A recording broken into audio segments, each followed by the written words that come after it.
The conquerors of Christianity. It seems to be an odd thing that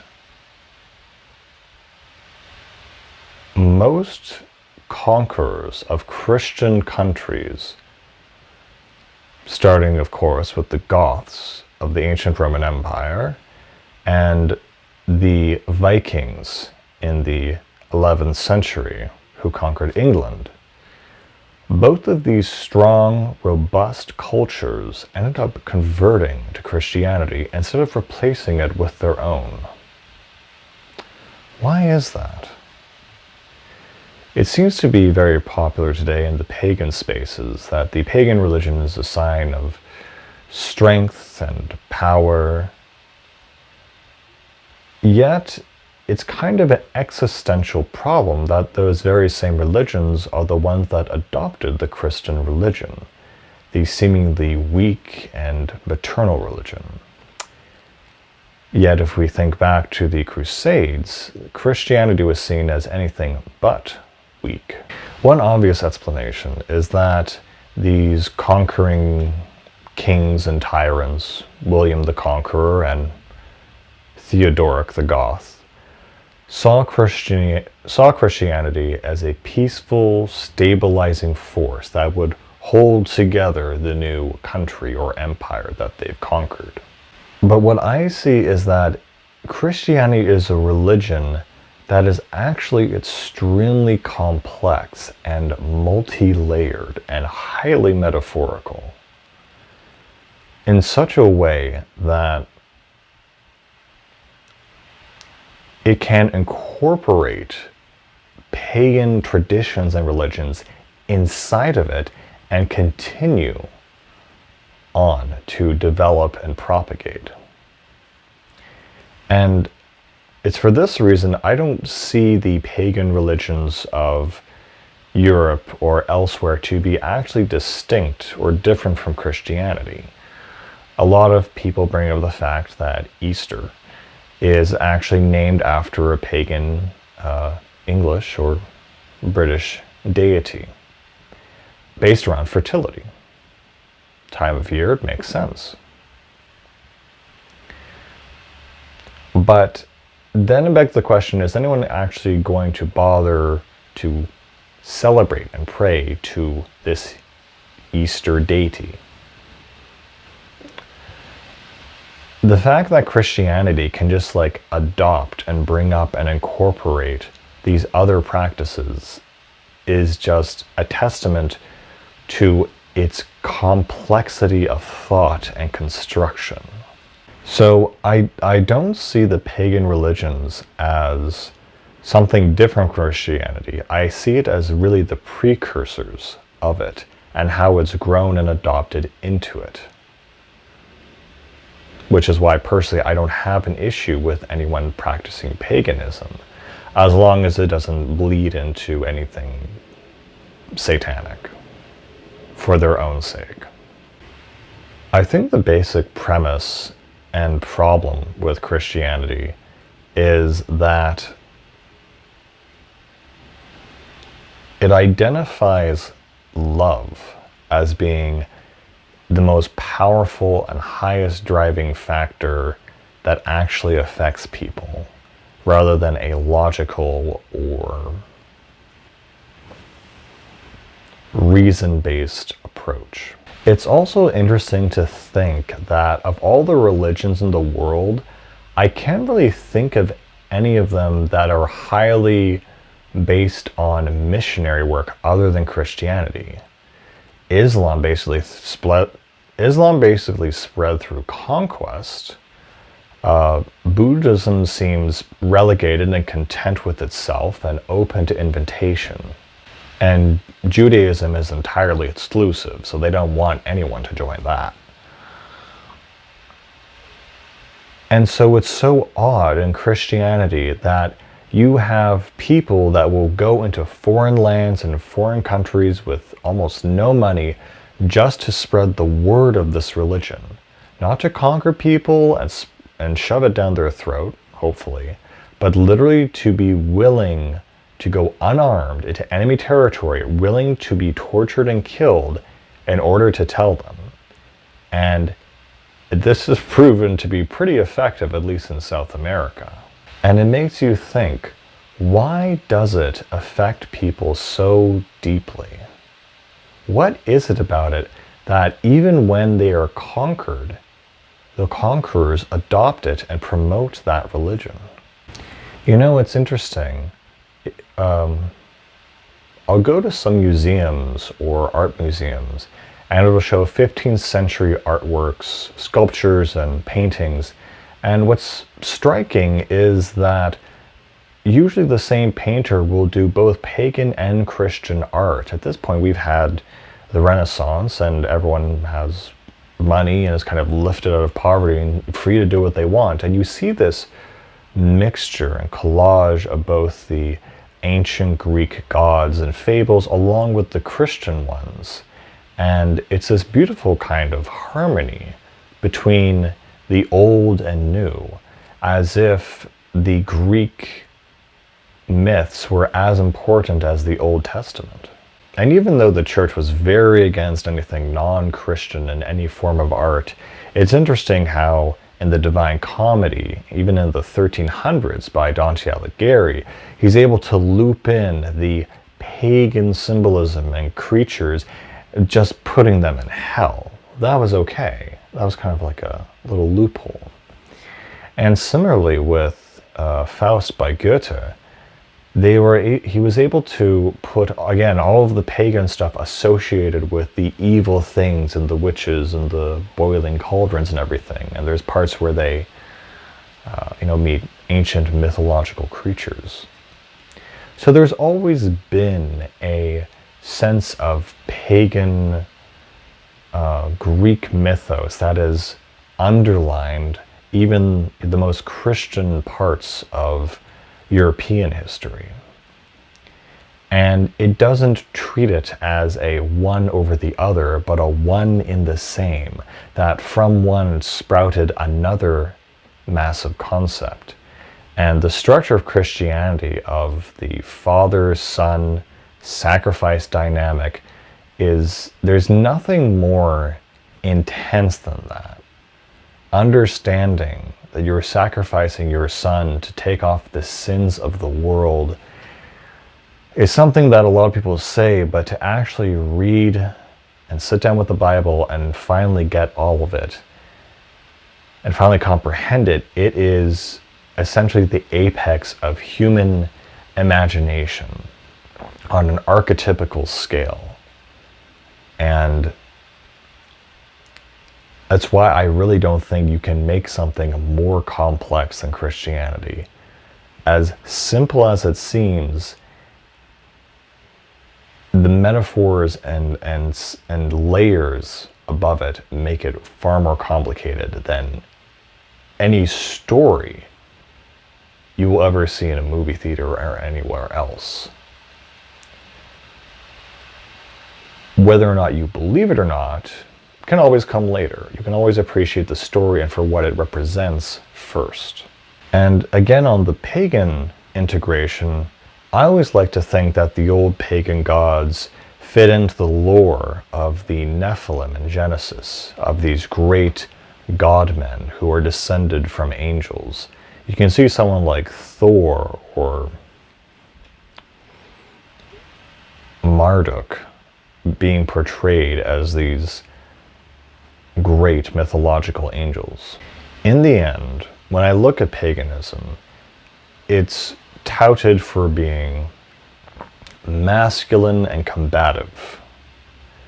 And while it touts those ideas, for me, Christianity is a far more dangerous and powerful religion because it essentially teaches men to not fear death. And again, it's the old term, it's not how hard you hit, it's how many times you get up and you keep trying. I think I'd like to end this video with a quote. Although it appears that the world has become effeminate and weak, this undoubtedly arises from the cowardice of men who have misinterpreted the religion according to pacifism and not according to virtue.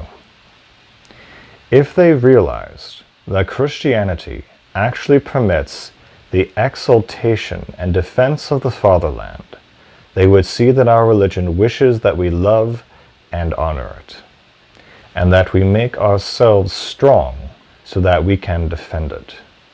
Miseducation and false interpretations are the cause. Niccolò Machiavelli.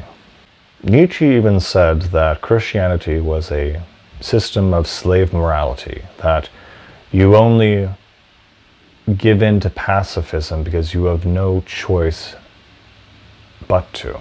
And it implies that Christianity puts barriers and encourages weakness that would stop us from attaining our full greatness and our full nature. The barriers that Christianity places are those that stop us from going downwards. That despite what the will wants, that there are things that we can want that can destroy us and actually subvert us from the greatness that is in our nature. One might have the impulsion to do drugs, to violate the safety of another person, or to even take their life. These things were written down in the Bible for us not to do them, not just because of a metaphysical hell, but also because of a living hell. That despite our best intentions and all of our will, if you do these bad things, the person who's going to persecute you is yourself. Unless you're that 1% of the population that's a total psychopath and you have no problem murdering people, I don't know what to say about that. But most people can't escape the guilt and the regret they feel for doing these things. And that is what it's about. Nietzsche describes the will as a thing conquering all, as a thing that without gods we shall become ourselves. And the only thing that matters is power. Not good, not evil, just the self overcoming all. My only rebuttal is that there is something more powerful than the will. And I would display it as a power pyramid. On the bottom, you have logic. Things like gravity and the basic thermodynamics and the basic principles of everything we see around us. If you throw that piece of wood, it's going to fly in that direction like that. Then above logic, you have reason. What should you do? If you're at a marketplace and you use your logic to find out the price of an apple, then reason would be like, well, I want to, I can buy that apple, and to use that exchange. Then you have will, which is saying, I will buy that apple and I will make that exchange. And now you are using logic and then reason and building on top of that the will to do your intent. Now, the problem here is that, and the problem with will and total nihilism and this whole philosophy, is that the world isn't perfect. And despite your will, things do not go according to plan. We don't live in a computer game or a computer simulation, even though some people like to use that. By the way, the whole computer game, the whole simulation theory is just like cope for the fact that if you look at the material universe at a super scientific level, there are very weird coincidences that shouldn't exist in a randomized system.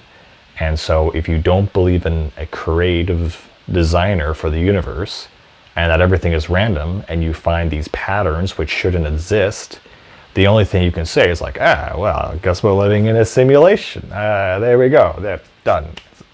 Anyway, everyone keeps re-engineering these old things for old ideas we've already had. Anyway, back to Nietzsche. So again, things are not perfect.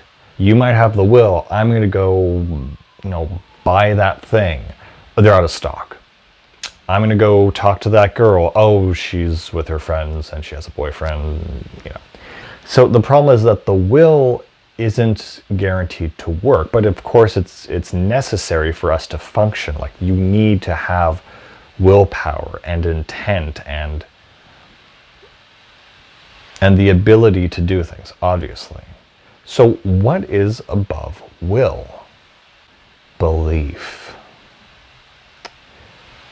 Belief essentially is the idea that while something does not yet exist, it is going to. And so it is will manifesting in a future format, because you know that things are not easy, not everything is possible. And so belief gives us the power and energy to pursue and manifest the results that we want, the probabilities that we want. And this has been covered in self-help books, this idea has been covered in everything from self-help books to esoteric black art literature, is manifestation. And it's the exact same thing that the Bible teaches in the New Testament right in front of you. If you have the faith of a mustard seed, you can move a mountain. And the way they say it or they describe it is that, of course, you can't have belief in a total miracle. You can't say, I'm going to be a millionaire tomorrow. That's not the way any of this works. The way it works, the way that belief and manifestation works, is that if we go back to the market example, let's say you have the will to go buy that apple at the market, you don't have enough money. So you have the belief that someday you will save up enough money and you'll buy that apple, or maybe you'll do this thing and it'll work. To give you another example of why belief is actually stronger than just will, and they do work together. I mean, everything builds on top of each other, from logic to reason to will to belief. There was an experiment done essentially where they put a mouse in this glass tube filled with water. And they found that the average swimming time of a mouse is around 15 minutes before it drowned. What they did then is they had a batch of mice that just before they were about to drown, at the 14-minute mark, they took the mouse out of the glass tube and saved them. Now here's the crazy part. They put the mouse back in, and those mice swam for 68 minutes. So the hope and the belief that you are going to be saved manifests in extreme physical abilities that shouldn't be possible.